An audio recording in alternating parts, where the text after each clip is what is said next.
there's one thing you should take home from the webinar is this: if we lose the Congo Basin rainforest, we have lost the fight against climate change.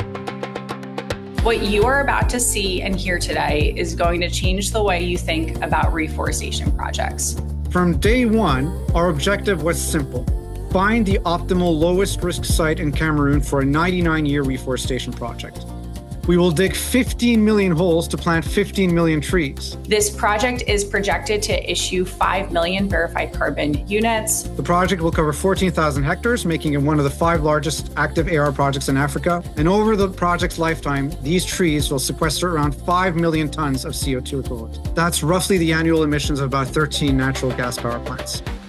Today marks a major milestone for us. After 3.5 years in the making, we are finally ready to unveil the Iroko Restoration Project in Cameroon as we list the project on Verra and open it up to project funders to secure future carbon credits. We made the choice to work in the Congo Basin rainforest, having lost approximately 10% of its forest cover between 1990 and 2020.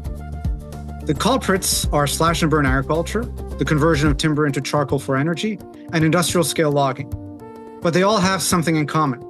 The forest is disappearing because, today, a tree is worth more cut down than standing up. The key to a project's success, therefore, is changing the forest math. The project will generate 3 concrete revenue streams for communities. First, income from jobs. Around half of the project's $40 million budget will go to fund local activities, collecting seeds, building and managing nurseries, clearing land. Second, carbon credits. Once the carbon credits are issued in 2031 or 32, local will receive 1/3 of the carbon credit profits in cash. And third, cacao.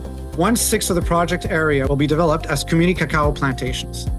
Once production plateaus, this will generate around $7 million per year in revenues shared with the community. But where it is truly innovative is that if degradation occurs, project profits are used to restore these areas. So in other words, we've changed the math. A tree is worth more standing up than cut down.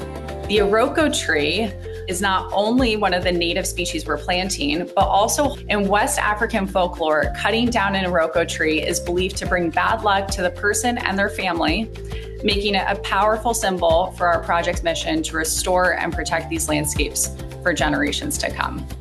When I first began working on environmental conservation in Africa in 2012, the Congo Basin was described to me as the world's second lung after the Amazon. 10 years later, research was showing that large parts of the Amazon were becoming carbon neutral or even carbon positive. That leaves the Congo Basin rainforest as the last rainforest standing. You're probably here because you care deeply about climate action, conservation, communities, biodiversity, and you believe the climate crisis calls for immediate action and a strategic plan. We are confident that this project is setting new standards for permanence and impact and restoration, and we can't wait to share this with you.